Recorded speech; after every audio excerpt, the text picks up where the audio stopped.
I've always wanted that professional sound at home, but my old interface made everything sound so flat and lifeless.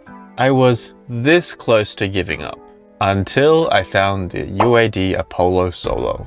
At first, I thought it was the answer to everything, but after using it for nearly 2 years, there are things I love about it and there are things that I don't. So let me tell you about it. Reason 1. Sound quality. The first thing I noticed was the sound quality. The converters on this thing are clean.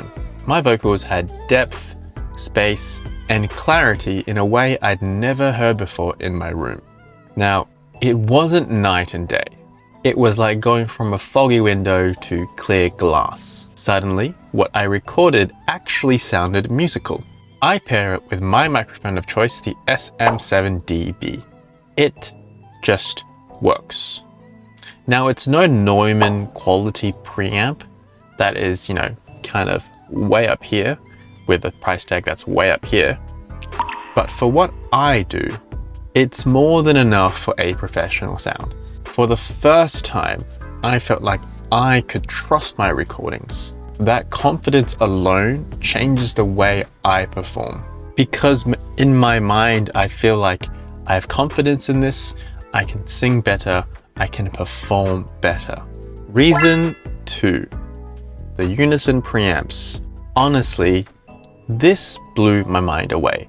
If you don't know what Unison is, it's Universal Audio's way of recreating and emulating the old, classic, really good sounding preamps. For example, the Neve 1073, Manley Vox Box, Avalon Strip, gear that would cost thousands of dollars to buy and set up and have a whole rack for it just to put on.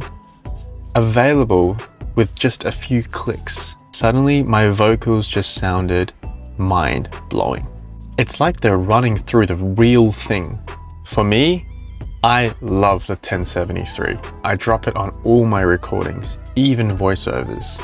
It really adds this specific characteristic to my vocals. It's not something I can describe to you on camera. It's something you gotta see it, you gotta hear it, you gotta try it, and then you will believe it. Full honesty, these preamps chew up DSP or CPU juice, especially the 1073 with the EQ plugin. I started with the Solo thinking I didn't need the extra processing power, but if I could rewind, I would definitely have gotten the Twin X. The extra DSP chip is totally worth it. Still, even with the Solo, the results are incredible. It's that feeling of using the same gear that the pros use. That feeling makes me go, wow, I want to do it because I've got the right gear. Let's do it. Reason 3, latency. Latency was a deal breaker with me and my other gear. Imagine trying to sing or play an instrument and it just comes back in your ear with a fraction of a second delay. Recording should feel natural. It should come out of your mouth, into the microphone, and come back into your ear as quickly as possible. With the Apollo, the latency is so low. It's like the difference between gaming on 30 FPS and 120 FPS. You really notice the difference. And once you feel that no lag experience, you can't really ever go back to something with lag.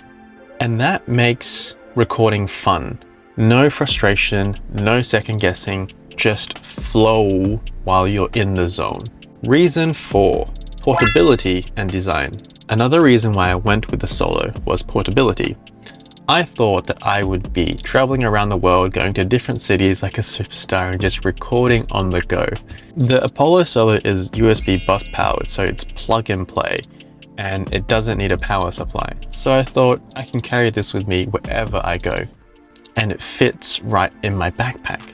It also doesn't hurt that it looks great.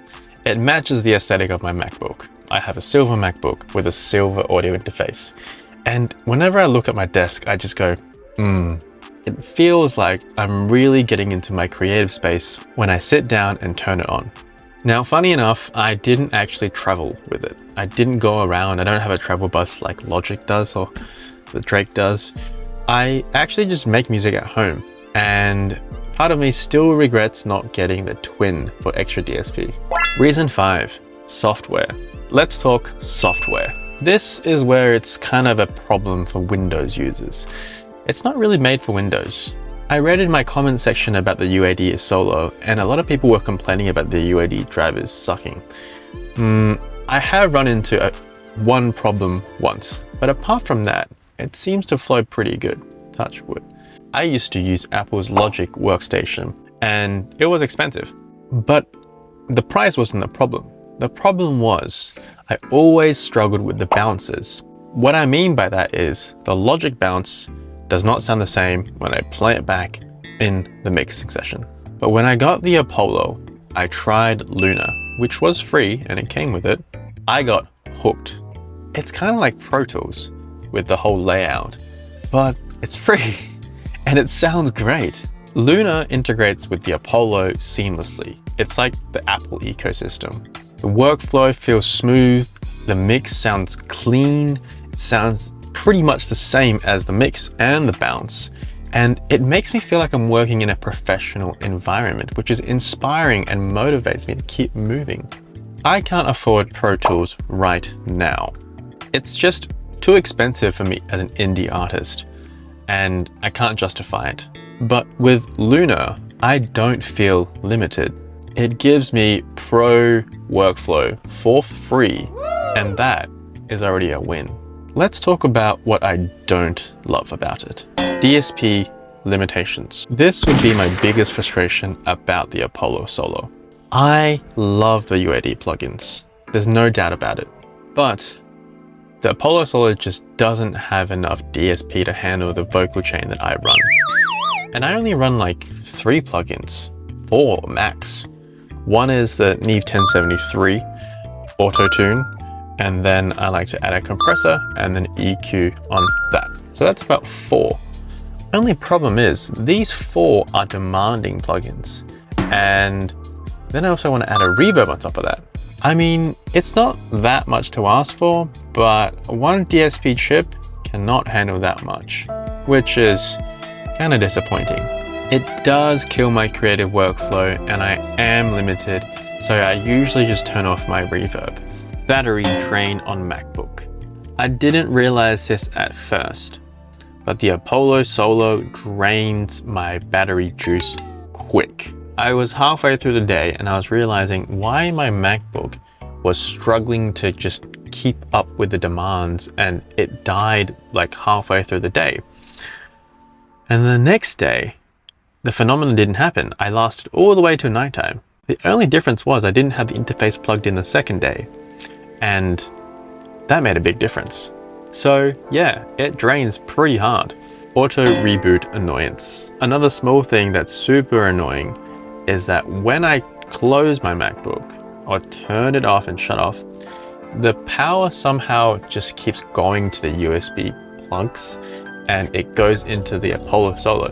So the Apollo Solo at night, every 5 minutes would just go, it will automatically boot itself up. And that's pretty annoying when you're trying to sleep. I always have to unplug it every time I'm not using it. It's not a deal breaker, I just unplug it every time. But for me, I just want my setup to be static and just be ready on the go and not give me any problems, and just turn off when my mind is off. So finally, after listening to all of this, you may be someone that's looking to buy it. So should you buy it? If you want that professional UAD sound and you have a MacBook and you don't plan on loading up crazy plugins like 5 or more, then hell yeah, get it. I got it. It really gives you world-class quality sound in such a small little box. But if you want all your plugins running at once with no latency at all, plus portability without battery issues, then the Solo is not the choice for you. It'll be likely you'll outgrow it and you'll want something bigger and better. For me, the Apollo Solo was a huge step up from where I was. It gave me confidence to keep recording at home, but it's not perfect. And I think you deserve to know both sides from a user before you buy. If you're researching interfaces, let me know what interface you're considering to buy in the comment section below. I'd love to compare notes with you. And if this helped, don't forget to subscribe because I've got way more music content coming soon.